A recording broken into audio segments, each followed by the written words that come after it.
மா எங்க கிளம்புற? எண்ணி மணிக்குட்டியும் விட்டுட்டு போற?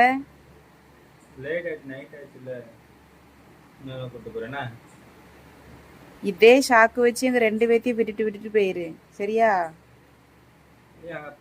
மேரேஜ் ஆகி பேபி வந்தாலும் பசங்களோட தான் போகணும்னு ஃபங்க்ஷன் வீட்டுக்கு. கேட்டா பேபி நைட் நேரத்தில் வெளியே கொண்டு போகக்கூடாது அப்படின்னு ஷாக்கு புக் வேற சொல்லிட வேண்டியது. ஆளு மண்டையும் பாருங்களேன். எதுக்கு இவ்வளோ மேக்கப்பு? சிங்கிளாக போகிறதுனாலயா? ஃப்ரெண்ட்ஸோட ஃபேமிலியாக போகாமல் சிங்கிளாக போனால் மேக்கப்பு கேட்குதுன்னு.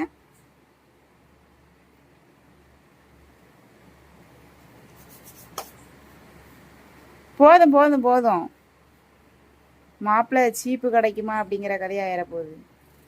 மணி 9 மணி ஆகிட்டு இடம் இறக்கே போகிறீங்க. ஆளும் மண்டையும் பேர். ஹாப்பியாக ஃப்ரெண்ட்ஸோட நீயாவது, என்னால் தான் முடியல, நீயாவது என்ஜாய் பண்ணு.